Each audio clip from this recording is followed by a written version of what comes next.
Kaki her dağcı için zirveye ulaşmak kadar sağ salim dönmenin de mucize olduğunu bilir. Peki bu dağı bu kadar ölümcül yapan şey ne? Öncelikle Kaki son derece teknik bir dağdır. Tırmanış rotaları dik, buzullarla kaplı ve dengesiz kaya kütleleriyle doludur. Zirveye ulaşmak için 60-70 derece eğimle tırmanılan buz duvarlarından geçmek gerekir. Birçok noktada elleri ve ayakları aynı anda kullanmadan ilerlemek mümkün değildir. Yani bu dağ sadece kondisyon değil, teknik dağcılık bilgisi gerektirir. Kaki'nin bir diğer düşmanı ise hızla değişen hava koşullarıdır. Havanın birkaç saat içinde berraktan beyaza dönmesi olağandır. Bir anda bastıran kar fırtınaları görüş mesafesini sıfıra indirir ve dağcıların yön bulma yetisini tamamen yok eder. Ve bu yükseklikte bir yön kaybı birkaç dakikada hayatın kaybı anlamına gelir. Ayrıca dağın tam karşısında bulunan Baltoro buzulu soğuk hava akımlarını sürekli yukarı iter. Bu da Kaki'yi fırtınaların doğal hedefi haline getirir. Öyle ki Kaki'ye kış aylarında çıkmak uzun süre boyunca imkansız kabul edildi. Bir de ölüm bölgesi diye anılan 8000 metre üstü var. Bu yükseklikten sonra insan vücudu yavaş yavaş kendini kapatmaya başlar. Oksijen seviyesi deniz seviyesinin 1/3 kadardır. Her adımda kalp daha hızlı atar. Kaslar zayıflar, zihin bulanır. Bu yüzden K2'de zirveye ulaşmak tek başına bir başarı değildir. Çünkü asıl ölüm iniş yolunda bekler. Birçok dağcı zirvede bayrak sallarken canlıdır. Ama o fotoğraf yaşadığı son anı olabilir. Kaki'nin rotasında yardım eden sabit hatlar çok sınırlıdır. Everest gibi ticari rotalarda olduğu gibi sabit ipler, merdivenler ya da Şerpa rehberleri burada bulunmaz.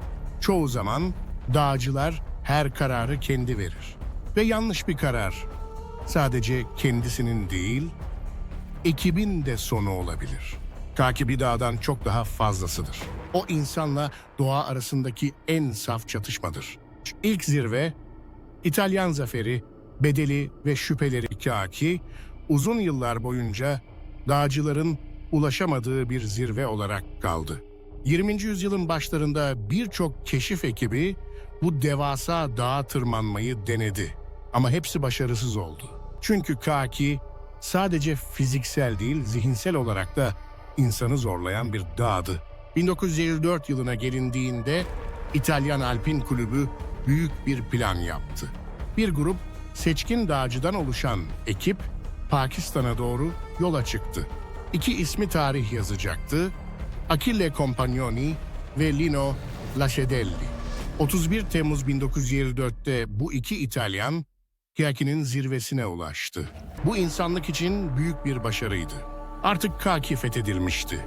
Ama bu zaferin gölgesinde kalmış, unutulmuş bir hikaye vardı. Ekibin 3. önemli ismi olan genç dağcı Walter Bonatti, destek kampından oksijen tüplerini taşıyan kişiydi. Plan, Bonatti'nin oksijenleri zirve kampına ulaştırması, ardından dönmesiydi. Ancak Bonatti, zirve kampının yerini bulamayınca yüksek irtifada buz üstünde geceyi geçirmek zorunda kaldı. Bu ölümcül sonuçlar doğurabilecek bir durumdu. Ama mucizevi şekilde hayatta kaldı. Zirveye ulaşan Compagnoni ve Lascedelli yıllar boyunca Bonatti'nin bu başarısına gölge düşürmeye çalıştı. Onu yalan söylemekle suçladılar. Hatta başarısızlıkla itham ettiler.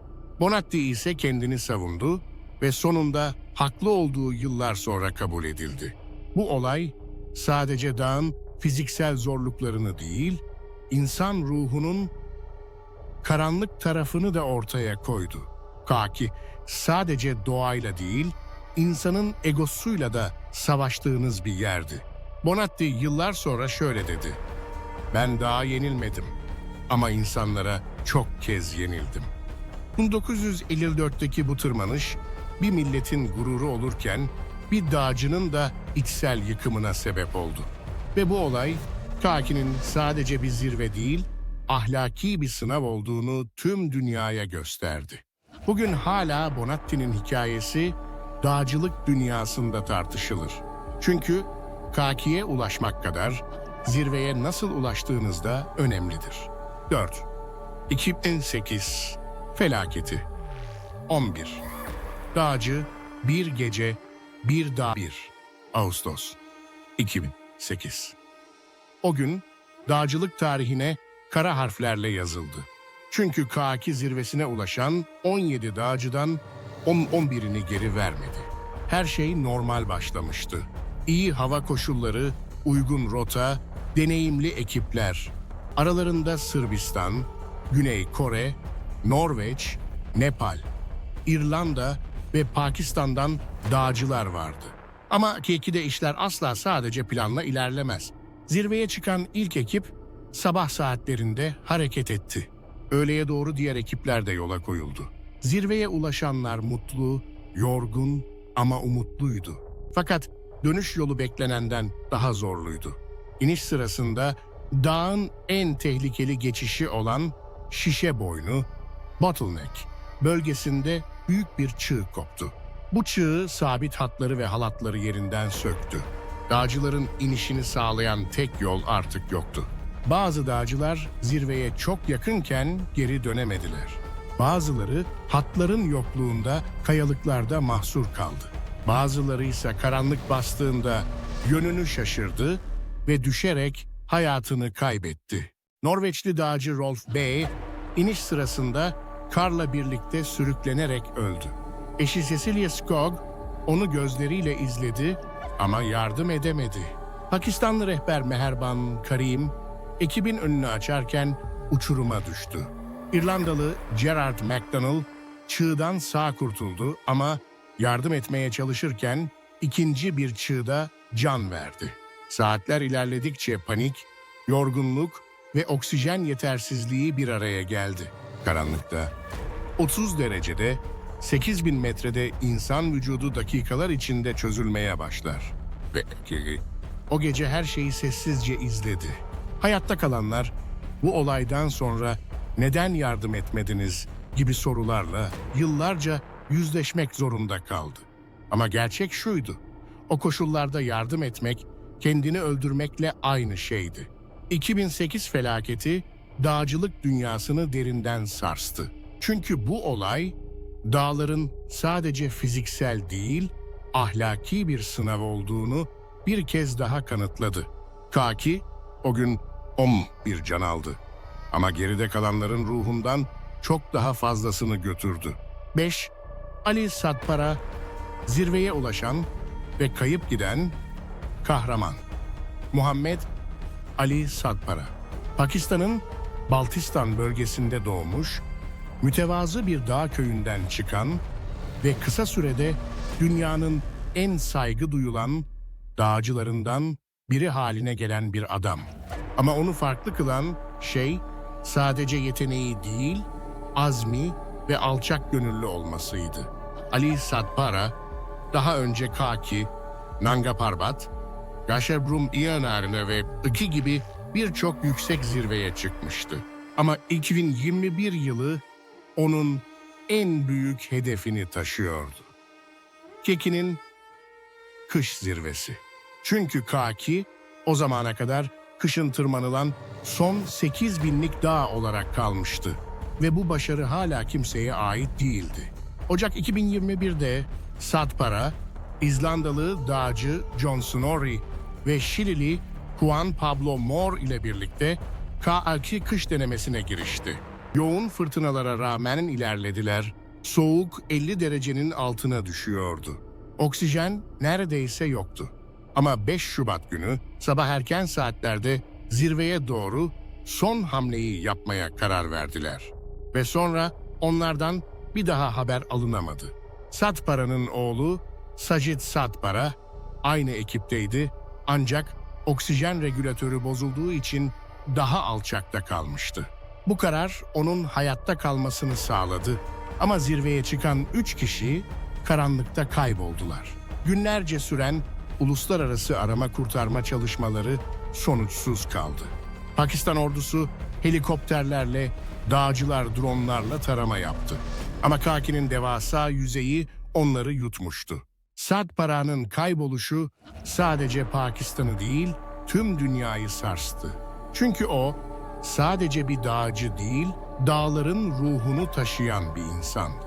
Onun gülümsemesi dağlardaki insan sıcaklığını simgeliyordu. Aylar sonra cesetleri bulundu. Oğul Sajid, babasının bedenini kendi elleriyle defnetti. Bu dağcılar tarihinde eşine az rastlanır bir vedaydı. Ali Sadpara artık Kaki'nin bir parçasıydı. Dağın sessizliğinde sonsuza dek yaşayacaktı. Ve geride tek bir mesaj bıraktı. Cesaret, zirveye değil, dönmeye çalışmaktır. 6. Dağın laneti. Kadın, dağcılar ve psikolojik yıkım Kaki'nin zirvesi yalnızdır. Ama bu yalnızlık sadece coğrafi değil. Tarihsel olarak da lanetli bir yalnızlıktır. Özellikle kadın dağcılar için 1986 yılında dünyaca ünlü Polonyalı dağcı Wanda Rutkiewicz, K2'nin zirvesine ulaşan ilk kadın oldu. Bu başarı hem fiziksel hem de sembolik anlamda büyük bir adımdı. Ama ne yazık ki bu zafer ilerleyen yıllarda karanlık bir istatistiğe dönüştü. O yıl Wanda ile birlikte zirveye ulaşan birkaç kadın daha oldu. Ama bunlardan neredeyse hepsi ya dönüşte ya da birkaç yıl içinde farklı tırmanışlarda hayatını kaybetti. Japon dağcı Lilian Barrard zirveye ulaştıktan sonra eşiyle birlikte kayboldu. Avusturyalı Julie Tallis zirveden döndükten sonra kamp alanında geçirdiği gece sırasında öldü. Birçok kişi bu art arda gelen ölümleri K2'nin kadınlara laneti olarak tanımlamaya başladı. Tabii ki bu olaylar bilimsel bir açıklamadan çok trajik bir rastlantılar zinciriydi. Ama tırmanış dünyasında bu hikayeler psikolojik bir ağırlığa dönüştü. Kadın ya da erkek fark etmeksizin hakiki tüm dağcılara aynı sertliği gösterir. Ama bu dağda zihin, kalp ve ruh da en az bacak kasları kadar sınanır. Uzun süren yalnızlık, oksijen eksikliği, yükseklik kaynaklı halüsinasyonlar. K2'deki psikolojik çöküş, fiziksel yorgunluk kadar yıkıcı olabilir. Bazı dağcılar dönüş yolunda arkadaşlarını öldü zannedip terk etmiştir. Bazıları başkalarının yardım çığlıklarına sırtını dönmek zorunda kalmıştır. Çünkü o koşullarda yardım etmeye çalışmak çoğu zaman iki kişinin ölümüne yol açar. K2'nin zirvesi, insanların en çiğ içgüdüleriyle tanıştığı yerdir. Hayatta kalmak mı daha değerlidir, yoksa insan kalmak mı? Bu ikilem, birçok dağcının hayat boyu taşıdığı bir yüke dönüşür. K2'nin laneti sadece ölümlerde değil, hayatta kalanların ruhlarında da yaşar. 7. K2. Bugün, ticaretle ölüm arasında ince çizgi. Günümüzde yüksek dağlara tırmanmak, geçmişteki gibi sadece macera ya da keşif için yapılmıyor. Everest, artık her yıl yüzlerce kişinin zirveye çıktığı, neredeyse ticari bir endüstri haline geldi. Ama K2 hala bu kitlesel turizmden uzak kalmayı sürdürüyor. Ve belki de bu onu hala gerçek dağcıların dağı yapan şey.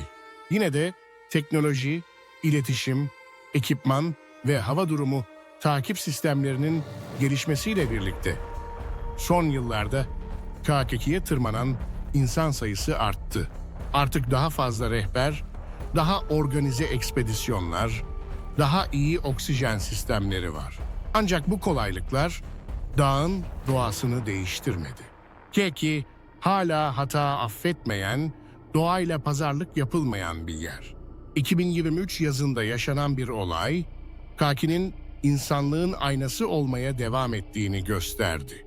Tırmanış esnasında bir dağcı şiddetli düşüş sonucu sabit ipte asılı kaldı. Çok geçmeden hayatını kaybetti. Ama asıl tartışma burada başladı. Bazı ekipler zirveye ulaşma hedefini yarıda kesmemek için cesedin üzerinden geçerek yollarına devam etti. Bu görüntüler sosyal medyada paylaşıldığında tüm dünya ayağa kalktı. İnsanlık mı, zirve mi sorusu bir kez daha soruldu.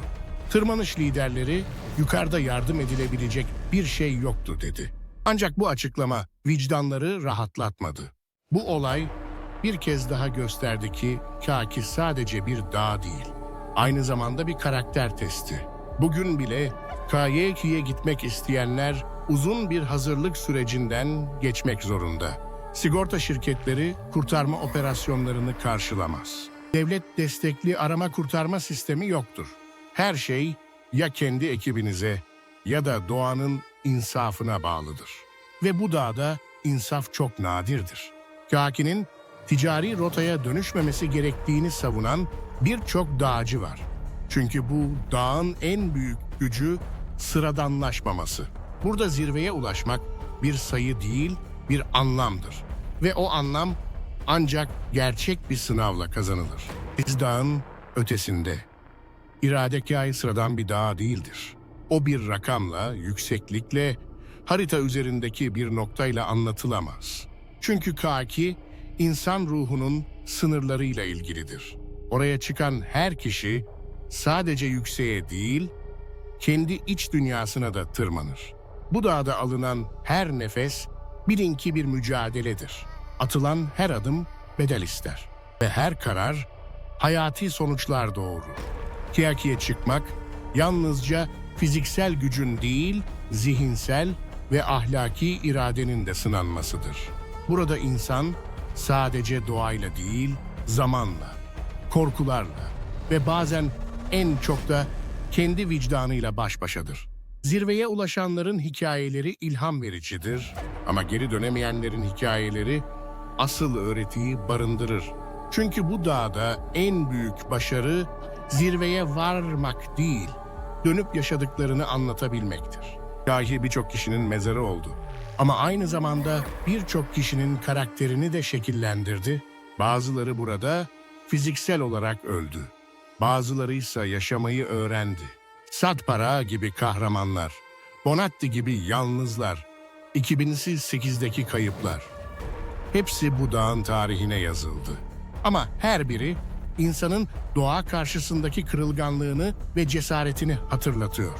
Ve belki de bu yüzden Kaki, insanlık için bir semboldür.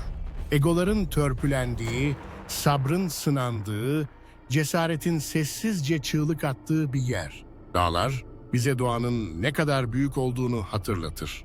Ama bazı dağlar bize bizim ne kadar küçük olduğumuzu fısıldar. Kaki işte tam olarak bunu yapar. Yüksekliğiyle değil, sessizliğiyle sarsar.